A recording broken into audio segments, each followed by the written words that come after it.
স্বামী যদি স্ত্রীকে অবহেলা করে তাহলে স্ত্রীর কি করা উচিত, কিভাবে সেটাকে ওভারকাম করতে পারে, সেই কষ্টকে কেমনে ফেস করবে, সেই বিষয়ে আজকে আমরা কোরআন এবং হাদিস থেকে কিছু উত্তর জানার জন্য ট্রাই করব। বলেন সবাই ইনশাআল্লাহ। মাথায় রাখবেন, একজন স্ত্রীর জন্য স্বামীর ভালোবাসা পাওয়া, সম্মান পাওয়া, এটা হচ্ছে স্ত্রীর জীবনের সবচেয়ে বড় নিয়ামত। একজন স্ত্রীর জীবনে যদি টাকা থাকে, বাড়ি থাকে, স্ট্যাটাস থাকে, সব থাকে, কিন্তু স্বামীর ভালোবাসা না পায়, যত্ন না পায়, সম্মান না পায়, তবে সেই স্ত্রী যেন সব কিছু পেয়েও তার জীবনটা অসম্পূর্ণ হয়ে যায়। আর একজন স্ত্রী যে হয়তোবা লাক্সারি বাড়ি পায় নাই, লাক্সারি কার পায় নাই, আর স্বামীর ভালোবাসা পেয়েছে, সম্মান পেয়েছে, যত্ন পেয়েছে, মায়া পেয়েছে, অনেস্টি পেয়েছে, লয়্যালটি পেয়েছে, হয়তোবা বাড়ি গাড়ি সব কিছু পায় নাই, বাট যেই স্ত্রী তার স্বামীর ভালোবাসা, বিশ্বাস, যত্ন পেয়েছে, সে যেন অনেক কিছুই তার জীবনে পেয়েছে। ঠিক কিনা বলেন? সো স্বামীর ভালোবাসা it's a blessing part of life. এটা জীবনের সবচেয়ে বড় একটা নেয়ামতের অংশ। যদি একজন স্ত্রী তার স্বামীর থেকে ভালোবাসা পায়, এর চাইতে বড় পাওয়া আসলে তার জীবনে আর কিছুই হতে পারে না। তো সেই স্বামীর যদি অবহেলা করে, অসম্মান করে, অযত্ন করে, খবর না নেয়, বছরের পরে বছর পার হয়ে যায়, ভালো না বাসে, তবে স্ত্রী কি করতে পারে, কেমনে ওভারকাম করতে পারে, কেমনে অ্যাকশান নিতে পারে, কি আমল সে করতে পারে, আজকে সেই বিষয়ে আমরা কিছু কথা বলার জন্য আপ্রাণ চেষ্টা করব। বলেন ইনশাআল্লাহ। প্রথম কাজ হচ্ছে you have to connect with your Lord. আপনার প্রথম কাজ হচ্ছে আল্লাহর সঙ্গে সম্পর্ক গড়ে তোলা। এটা হচ্ছে আপনার সবচেয়ে প্রথম কাজ। আল্লাহর সঙ্গে যার সম্পর্ক ঠিক হয়ে যায়, পুরো দুনিয়ার সাথেই তার সম্পর্ক ঠিক হয়ে যায়। কেমন করে ঠিক হয়ে যায়? যদি কোনো বান্দা, কোনো বান্দির সম্পর্ক আল্লাহর সাথে হয়ে যায়, সেই বান্দা, সেই বান্দি দুনিয়ার থেকে আর কোনো প্রত্যাশা রাখে না। তাকে কেউ ভালোবাসলেও ভালো, না ভালোবাসলেও ভালো, কেউ যত্ন করলেও ভালো, না করলেও ভালো।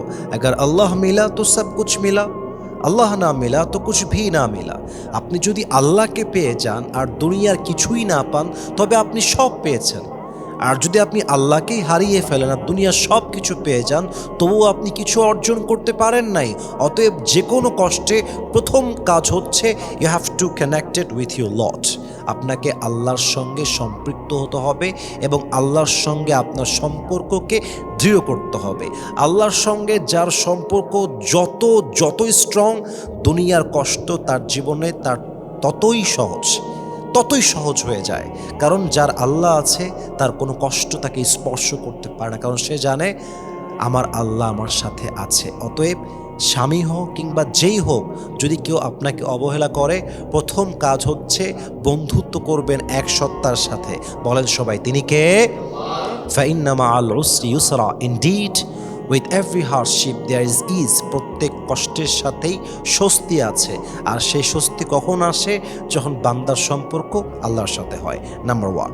নাম্বার 2, যদি আপনার স্বামী আপনাকে প্রচণ্ড অবহেলা করে, কষ্ট দেয়, গালি দেয়, বাজেভাবে বিহেভ করে, রুডলি বিহেভ করে, প্রতিবাদ করবেন নম্র ভাষায়।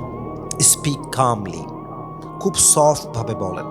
দেখেন, প্রতিবাদ করার চাইতে এই কথাটা আরও বেশি উত্তম যে আপনার এই ব্যবহারে আমার খুব কষ্ট হয়, আমি খুব কষ্ট পাই, আমার তো বলার মতো কিছু নেই, আমি আর কি বলবো আপনাকে, বাট আপনার ব্যবহারগুলো আমার জীবনটাকে তছনছ করে দিয়েছে, আমি প্রচণ্ড কষ্ট পাই, আমার তো বলার মতো কিছু নেই, আমার চোখের পানিতে বালিশ ভিজে যায়, আমি একটা রাতও ঘুমাইতে পারি না আপনার এই ব্যবহারের জন্য, আপনার এই গালিগালাজের জন্য।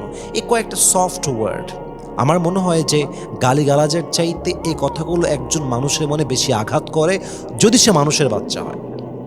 এখন যদি আপনার স্বামী মানুষের কাতারেই না পড়ে, যত যাই বলেন আপনার স্বামীর মন কিন্তু গলবে না। বাট যদি মানুষ হয়, আপনার এই কথাগুলো আপনার স্বামীর মনকে গলাতে পারে। কারণ কোরআনে এসেছে ওয়াকুলু লিন্নাসি হুসনা, কথা বলো সুন্দরভাবে, সফটলি ওয়ার্ড ইউজ করো, নম্র ভাষায় কথা বলো। হতে পারে তোমার শত্রুও তোমার বন্ধু বানায় দিবে একজন। বলেন সবাই, তিনি কে? সো স্বামীকে প্রতিবাদ করবেন নম্র ভাষায়, বুঝিয়ে বলবেন যে জান এমনি বইল না, কষ্ট হয় তো, তুমি তো আমার স্বামী, আমি যাব কোথায়, সব ছেড়ে তোমার বাসায় আসছি, তুমি যদি এমন করো আমি যাব কোথায়, আমি তো একজন মেয়ে মানুষ। এই কথাগুলোর ভেতরে আবেগ আছে, মানবতা আছে, ভালোবাসা আছে, মায়া আছে। অতএব বাজে ব্যবহার না করে স্বামী অবহেলা করলে সুন্দরভাবে মায়া দিয়ে বুঝিয়ে বলবেন। আল্লাহ প্রত্যেকটা মা বোনকে বোঝার তৌফিক দান করুক, পরে সবাই আমিন। 3 number, improve yourself, not for him but for আল্লাহ সুবহানাহু ওয়া তাআলা। আপনি নিজেকে উন্নত করবেন। উন্নত করার কয়েকটা উপায় আছে, আমি বলতেছি। 1 নাম্বার, নিজের চেহারার যত্ন নেন। আমি জানি এটা শুনতে একটু অকওয়ার্ড লাগছে বা একটু হাসি হাসি মনে হচ্ছে, but this is the fact. যখন স্ত্রীর চেহারা সুন্দর থাকে, ফিজিক্যাল স্ট্রাকচার ওকে থাকে, জামা কাপড় সুন্দর পরে, একজন স্বামী যে তার স্ত্রীকে চোখের বিষ মনে করে, মাথায় রাখবেন একজন পুরুষ নারীর প্রতি অলওয়েজ দুর্বল থাকে। এটাই পুরুষের নেচার। যখন আপনি আপনার স্বামীর সামনে সুন্দরভাবে উপস্থাপন করবেন নিজেকে, শাড়ি পরে, 3 পিস পরে, লিপস্টিক ইউজ করে, চুড়ি পরে, যতভাবে করা যায়, যতভাবে নিজেকে বিউটিফুলি রিপ্রেজেন্ট করা যায়, যদি আপনি করতে পারেন, দেখবেন কোনো না কোনোভাবে আপনার স্বামীর মনে আপনার জন্য ভালোবাসা দিয়ে দিবে একজন। তিনি কে? Number 1 improvement, try your best. নিজেকে ভালো করার জন্য try your best to be the better version of yourself. নিজেকে ভালো করার জন্য আপ্রাণ ট্রাই করবেন, নাম্বার 1। আরেকটা সংখ্যা বলতে চাই, যদি নিজেকে ইমপ্রুভ করতে চান, যে ব্যক্তিত্ববোধকে স্ট্রং করবেন। যেই নারীর ব্যক্তিত্ব খুবই স্ট্রং থাকে, পুরুষ তাকে সম্মান করে। আর যেই নারী সব দিক থেকে দুর্বল হয়, মানুষের নেচার হচ্ছে মানুষ দুর্বলের উপরে চড়াও হয়। এটাই হচ্ছে মানুষের নেচার, যে দুর্বল হয় মানুষ তার উপরে চড়াও হয়। দেখবেন যেই মেয়েদের একটা আত্মমর্যাদা বোধ আছে, তাকে প্রত্যেকটা পুরুষ সম্মান করে। এটা বাস্তব কথা বলতেছি। আপনি একেবারে পায়ের নিচে নেমে যাবেন, মানুষ আপনাকে জমিনে একদম গেঁথে দেবে, একদম পুঁতে ফেলবে মানুষ আপনাকে। এটা মানুষের স্বভাব। মানুষ হচ্ছে এমন একটা জাত, যদি কাউকে বলেন যে আমি তোমাকে ছাড়া বাঁচতে পারবো না, ও আপনাকে বাঁচতেই দিবে না, মেরে ফেলবে একেবারে আপনাকে। এজন্য স্ট্রং হন, নিজেকে ইমপ্রুভ করেন, চেহারার যত্ন নেন, ফিজিক্যাল স্ট্রাকচারের যত্ন নেন, ব্যক্তিত্ববোধ বাড়ান, আত্মমর্যাদা বোধ বাড়ান, সম্মান বাড়ান, ব্যক্তিত্ব স্ট্রং করেন। দেখবেন যে কোনোভাবেই আল্লাহ তাআলা আপনার স্বামীর মনে আপনার জন্য ভালোবাসা বাড়ায় দিবে, ঠিক কিনা বলেন? তবে নিজের ব্যক্তিত্বের উদ্দেশ্য এই নয় যে আপনি অহংকারী হয়ে যাবেন। মাথায় রাখবেন, স্বামীর সঙ্গে বিনয়ী হয়ে থাকা মানে মান তাওয়াদুআ তারাফা। আল্লাহর হাবিব বলেছেন, যে নিজেকে বিনয়ী করে রাখে, বিনয়ের সঙ্গে থাকে, আল্লাহ তার সম্মানটা আকাশচুম্বী করে দেয়। সুবহানাল্লাহ পড়েন আপনারা সবাই। আত্মমর্যাদা বোধ মানে একদম মাটিতে মিশে যাবেন না, কিছুটা হলো প্রেস্টিজ, পার্সোনালিটি, সেলফ রেসপেক্ট বজায় রাখবেন। এতে করে আপনার সম্মানটা বাড়বে। নিজেকে একেবারে ইউজলেস রিপ্রেজেন্ট করবেন না, কাউকে বোঝাবেন না যে আপনি না থাকলে আমার পুরো জীবনটাই শেষ। এটা বোঝাবেন মানে জীবনটা আসলেই শেষ। নিজেকে ইমপ্রুভ করেন, চেহারার যত্ন নেন, ব্যক্তিত্বের যত্ন নেন, ভালো হয়ে থাকেন। Try your best to be the better version of your self. যা করতে হয় তার জন্য তাই করেন। দেখবেন আপনার স্বামী একটা পর্যায়ে গিয়ে আপনাকে অবহেলা নয়, ভালোবাসতে বাধ্য হয়ে যাবে, ঠিক কিনা বলেন? আরেকটা আমল শেখাতে চাই, যদি আপনারা চান আমার প্রিয় বোনেরা, যে স্বামীরা আপনাকে ভালোবাসুক, স্বামীরা প্রত্যেকটা মেয়েকে ভালোবাসুক, যদি প্রত্যেকটা মেয়ে এটা চায়, তাহলে সবচেয়ে বড় গুরুত্বপূর্ণ বিষয় হচ্ছে স্বামীকে নিয়ে পাবলিকলি কোনো কমপ্লেইন না করা। পাবলিকলি মানে কি? স্বামীর বিরুদ্ধে কারো কাছে গিয়ে অভিযোগ না করা। আসলে সত্য কথা হচ্ছে যে স্বামী স্ত্রীর সম্পর্কটা হচ্ছে 4 দেয়ালের সম্পর্ক, একেবারেই 4 দেয়ালের সম্পর্ক। এই দেওয়ালের বাহিরে স্বামী স্ত্রী কোনো কথা গেল মানেই ভালোবাসা জানলা দিয়ে পালায় গেল। এটাই বাস্তব। যখনই স্বামী দেখবে যে আমার স্ত্রী আমার বিরুদ্ধে অপরের কাছে গিয়ে বদনাম করেছে, ইভেন এটা যদি স্বামীর মাও হয়, তাও বড় অন্যায়, মারাত্মক বড় অন্যায়। স্বামী এটা নিতে পারবে না। একটা পর্যায়ে গিয়ে দেখবেন স্বামী আপনাকে তালাক পর্যন্ত দিয়ে দিবে। এটা সমাজের বাস্তব কথা বলতেছি। অতএব সম্পর্ক টিকলেও বাড়ির ভিতরে, না টিকলেও বাড়ির ভিতরে। বাবা, আপনার সঙ্গে আমার থাকা যাবে না, সম্ভব না, এই না সেই না, সব ওকে, সেটেল ডাউন করেন বাড়ির ভিতরে। আপনি বাহিরে নিয়ে যাবেন, তালাক তো হবেই হবে। 2 নাম্বার, এর চাইতে জঘন্য তালাক আর কিছু হতে পারে না। বাস্তব। করতে চাইলে সংসার ভালোভাবে করেন, না করতে চাইলে সম্মানের সঙ্গে বিদায় নেন।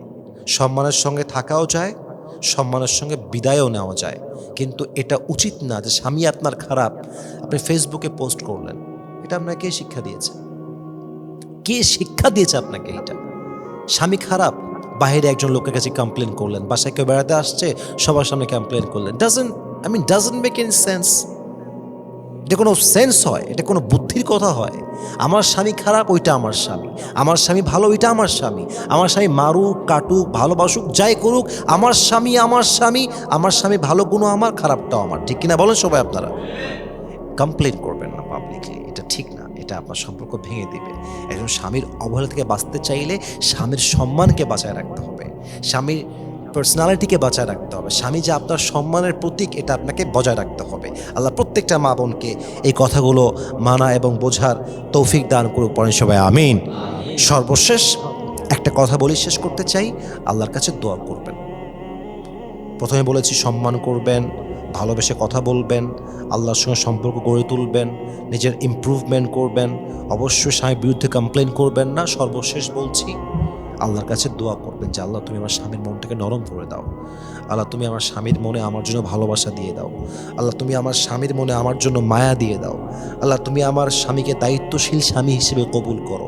আল্লাহ তুমি আমার স্বামীকে দায়িত্বশীল বাবা হিসেবে কবুল করো। আল্লাহ তুমি আমার স্বামীকে উত্তম পুরুষ হিসেবে কবুল করো। দোয়া করবেন। যে কোনো একটা দোয়া যদি লেগে যায়, যদি কবুল হয়ে যায়, দেখবেন আপনার স্বামী পৃথিবীতে শ্রেষ্ঠ স্বামী হয়ে যাবে। আল্লাহ প্রত্যেকটা মা বোনকে দিল থেকে দোয়া করার তৌফিক দান করুক, পড়না আমিন।